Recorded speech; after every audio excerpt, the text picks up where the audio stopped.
नमस्कार दोस्तों। जनवरी 2020 में हम में से किसी ने ये सोचा भी नहीं था कि मार्च और अप्रैल आते आते हमारी ये हालत हो जाएगी। कोरोना वायरस ने सभी देशों को अपने अंदर जकड़ लिया है। आज सारे देश यही स्ट्रैटेजी बना रहे हैं कि कैसे इस कोरोना वायरस को अब बाहर फेंक निकालें। इस कोरोना वायरस की जो पूरी कहानी है, आपने मिड ऑफ फरवरी में ये सुना होगा कि कैसे चाइना ने 1000 बेडेड हॉस्पिटल सिर्फ 10 दिन में रेडी कर लिया। जी हाँ, चाइना से ये वायरस निकला तो हमें ये पता भी पड़ा कि चाइना ने ऐसा हॉस्पिटल बना लिया। अगर किसी और देश से निकला होता तो शायद हमें भनक तक ना लगती।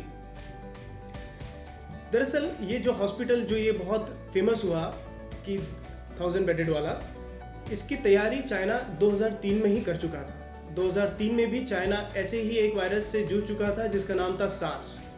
2003 में ही चाइना ने सार्स से निपटने के लिए ये हॉस्पिटल का प्लान तैयार कर लिया था, और जो अभी प्लान बनाया है इन्होंने वुहान में, ये सार्स का ही बीजिंग का प्लान है जिसको इन्होंने रेप्लिकेट किया है। चाइना ने कोई नई चीज़ इसमें नहीं लगाई है।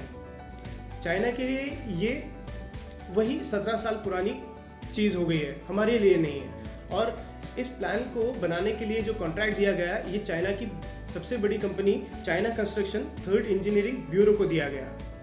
आज ये कंपनी दुनिया की सबसे बड़ी कंपनियों में गिनी जाती है। ये वही कंपनी है जिसने चाइना में नया बीजिंग का एयरपोर्ट बनाया, इजिप्ट की जो कैपिटल सिटी है वो बनाई, और इलेक्ट्रिक व्हीकल बनाने वाली कंपनी यानी कि टेस्ला की गीगाबाइट फैक्ट्री जो कि शंघाई में बनी है उसको बनाया। ये तो सारी बात हो गई हॉस्पिटल और कोरोना वायरस को लेके। अब हम इसकी कंस्ट्रक्शन टेक्नोलॉजी के बारे में थोड़ी सी बात करते हैं कि ये बना कैसे। किसी भी साइट के लिए ज़रूरी होती है एक जगह, एक लैंड। चाइनीज सरकार ने वुहान में एक ऐसी ही जगह देखी, और ये जो कंपनी है China construction third engineering bureau, इसका कॉन्ट्रैक्ट देकर ये फाइनल किया कि आप इसको पूरा आखिरी तक 10 दिन के अंदर बनाएंगे। पहले दिन इस कंपनी ने उसी साइट पर 100 एक्सकेवेटर्स लगा दिए। उन एक्सकेवेटर्स का काम था ज़मीन को प्लेन करना।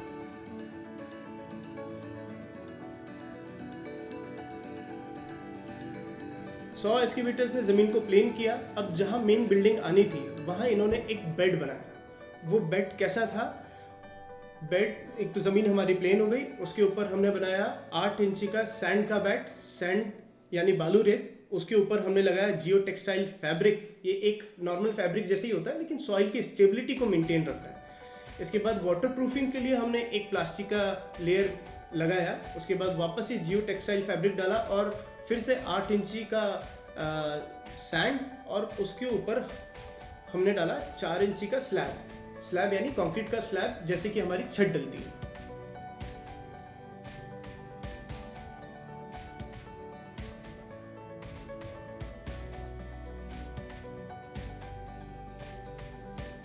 अब हमारे पास एक बेस तो आ ही गया है। अब इस बेस से हम थोड़ा ऊपर उठते हैं कि ऊपर की बिल्डिंग कैसे बनेगी। अब इसके लिए हमें समझना होगा प्री फैब्रिकेशन क्या होता है। प्री फैब्रिकेशन का मतलब होता है प्री यानी कि पहले, फैब्रिकेशन का मतलब होता है किसी भी दो पार्ट को जोड़ना। तो प्री फैब्रिकेशन, दोस्तों आपने कभी भी शिपिंग कंटेनर्स तो देखे होंगे, हमेशा नॉर्मली आपको ट्रक्स पर या ट्रेन पर वो दिख जाते हैं। शिपिंग कंटेनर्स जो होते हैं उनका पूरी दुनिया में यूनिफॉर्म साइज होता है। एक होता है बड़ा वाला 40 फीट का, और दूसरा होता है छोटा 20 फीट का। अब जो छोटा 20 फीट का कंटेनर होता है, उसके डिज़ाइन ने चाइनीज़ लोगों को बहुत ज़्यादा इन्फ्लुएंस किया। तो वो जो छोटा वाला हमारे पास कंटेनर है उसको उन्होंने लिया, उसके जैसे शेप बनाया उसका, और फिर उसकी जो कंटेनर्स की सारी वॉल है वो निकाल दीजिए। तो आपके पास एक फ्रेम सिर्फ आपके पास रह जाएगा। तो वैसा ही फ्रेम बनाने का कॉन्ट्रैक्ट चाइना की जो कंस्ट्रक्शन कंपनी जिसको कॉन्ट्रैक्ट मिला था उसने अलग अलग छोटी कंपनीज को दिया। अब प्री फैब्रिकेशन मैंने इसलिए बताया क्योंकि जो छोटी कंपनीज को कॉन्ट्रैक्ट दिया गया था उन्होंने अपने घर पे, अपनी साइट पे, अपने ही फैक्ट्री में उसको बनाया, और वो ट्रक पे उसको साइट तक लेके आए। यानी कि पहले से प्रिपेयर हुई चीज़ को वो साइट पर लेके आ गए। इसका मतलब होता है प्री फैब्रिकेशन। अब ये जो हमारे पास मॉड्यूल आया, अब इस मॉड्यूल को प्लान के अनुसार उन्होंने क्या किया है कि एक मॉड्यूल को रखा, उसके पास में दूसरा रखा, तीसरा रखा, चौथा रखा, ऐसे हमारे पास एक बड़ा क्यूबॉइड बन गया। अब ऐसा का ऐसा क्यूबॉइड उठा के हमने कंट्रोल C किया, और जो क्यूबॉइड हमारे पास था उसी के ऊपर पेस्ट कर दिया। यानी कि नीचे हमारा एक लंबा क्यूबॉइड हो गया, उसके ऊपर एक और क्यूबॉइड हो गया ऐसा लंबा, और ये टोटल एक फ्रेम करके हमको एक इमर्ज फॉर्म में एक बड़ा क्यूबॉइड मिल गया। तो हमने एक बिल्डिंग के फ्रेम की तो बात कर ली, अभी 3 चीज़ें और बची है हमारे पास जिससे ये बिल्डिंग कंप्लीट होगी। हमारे पास हमको वॉल्स चाहिए, हमको चाहिए फ्लोरिंग और हमको चाहिए रूफ। तो वॉल्स के लिए क्या किया? वॉल्स के लिए दोस्तों एक चीज़ होती है पैनल्स, सैंडविच पैनल जिसे बोलते हैं। जैसे आप देखते हैं सैंडविच क्या होता है, नीचे और बीच में स्टफिंग किया हुआ और ऊपर नीचे दोनों तरफ ब्रेड होती है, तो इसको हम सैंडविच बोलते हैं। तो ऐसे ही एक सैंडविच पैनल आती है जो नॉर्मली कोरुगेटेड शीट या मेटल की शीट हम घर पे लगाते हैं, वैसी ही शीट होती है वो। अब 2 शीट होती है, उसके बीच में हम डालते हैं इंसुलेशन। इंसुलेशन का काम ये होता है कि बाहर जो आवाज़ चल रही है वो आवाज़ अंदर ना आए और अंदर की आवाज़ बाहर ना जाए, और जो टेम्परेचर अगर सपोज बाहर 4 डिग्री हो रहा है या 40 डिग्री हो रहा है तो वो टेम्परेचर अंदर अफेक्ट ना करे। तो बेसिकली इसके लिए वो सैंडविच पैनल में बीच में इंसुलेशन रहता है। अब हमारे पास ये जो बड़ा क्यूबॉइड आया था उसकी 3 या 4 फेसेस पे हमने लगा दिया वो सैंडविच पैनल। ठीक है, सैंडविच पैनल लगा दिया तो इससे क्या हुआ कि हमारी जो वॉल्स प्रिपेयर हो गई, और ये इंसुलेटेड वॉल्स हैं, ना टेम्परेचर का फर्क पड़ेगा इसमें, बाहर चाहे ठंडी हो या गर्मी, और फिर बाहर की आवाज़ भी हमें नहीं आएगी। साथ ही में अब फ्लोर के लिए हमने क्या किया है? फ्लोर के लिए हमने किया है कि वो हमने पूरा बेड का जो डिज़ाइन आपको बताया वो तो हम बेड बना ही चुके हैं। इसके बाद हमने 2 इंचेस का फोम कंक्रीट डाला, नॉर्मल कंक्रीट डाला। इसको हमने डी वाटरिंग टेक्नोलॉजी से ट्रीट किया। अब डी वाटरिंग टेक्नोलॉजी क्या होती है? डी वाटरिंग टेक्नोलॉजी एक मशीन चलाई जाती है उसके ऊपर। ये मशीन क्या करती है, जो आप कंक्रीट डालते हो तो कंक्रीट के अंदर जितना मॉइस्चर या वाटर होता है वो सक कर लेती है। तो जैसे अगर आपको M20, M30, M40 जिस भी ग्रेड का कंक्रीट चाहिए हो तो एक्सेस जो मॉइस्चर होता है वो ये मशीन सक कर लेती है। तो इससे क्या होता है कि हमारे पास एक प्लेन सरफेस आ जाती है कंक्रीट के ऊपर, और जो कंक्रीट का सेटिंग टाइम है वो भी काफ़ी हद तक कम हो जाता है। तो यही हमने फ्लोरिंग ऐसे ही हमने फर्स्ट फ्लोर पर भी की और ग्राउंड फ्लोर पे भी की। अब हमारे पास एक मॉड्यूल आ गया था, ये जो बड़ा हमने कंटेनर्स के छोटे छोटे मॉड्यूल को जोड़कर बनाया था, वैसे ही हमने 8 फीट ये जो मॉड्यूल है उसको कंट्रोल B करके 8 फीट दूर और रख दिया। 8 फीट दूर इसलिए रखा क्योंकि 8 फीट की जो जगह है अब ये हमारी म्यूचुअल कॉरिडोर की तरह काम करेगी। तो इस तरीके से वॉल्स को बनाया गया और ये 2 बिल्डिंग के मॉड्यूल्स पास पास में रख के एक कॉमन कॉरिडोर बनाया गया। अब बात है, जिस तरीके से सैंडविच पैनल की हम बात कर रहे थे, वैसा ही सैंडविच पैनल रूफ के लिए भी आता है। अब आप ऊपर से भी ढक दो तो अब हो गई है आपकी पूरी बिल्डिंग सेफ एंड सिक्योर सब जगह से। न अंदर आवाज़ आएगी, न अंदर का टेम्परेचर बाहर जाएगा। आपको जो टेम्परेचर चाहिए आप वो बिल्डिंग के अंदर मेंटेन कर सकते हैं। अब किसी भी बिल्डिंग बन जाने के बाद उसके ऊपर आती है सर्विसेज, बिल्डिंग सर्विसेज। अब बिल्डिंग सर्विसेज में क्या क्या? बिल्डिंग सर्विसेज में आता है उसका drainage, electricity line, internet connection और HVAC कैसे हो रहा है। तो आइए हम बात करते हैं इलेक्ट्रिकल कनेक्शंस की। इस पूरी बिल्डिंग में जितने भी इलेक्ट्रिकल कनेक्शंस हैं सारे ओपन चल हैं। कोई भी कनेक्शन ऐसा नहीं है जो कि वॉल को चिजल करके या अंदर से कुछ भी नहीं किया है। वो आपने ग्रे कलर का पाइप देखा होगा, बहुत पहले ऐसे ही होता था, पहले घर में ऐसे होता है, उसके बाद तो वो व्हाइट कलर की रिप लगने लगी है। पहले ग्रे कलर के पाइप आते थे, उसी को दीवार के सहारे सब दूर ले जाया जाता था और इलेक्ट्रिकल कनेक्शंस हम ऐसे ही एक्सटेंड किया करते थे। तो वही पुरानी चीज़ इसमें यूज़ की गई है। और अगला पॉइंट है हमारा HVAC। HVAC का मतलब होता है हीटिंग, वेंटिलेशन, एयर कंडीशनिंग।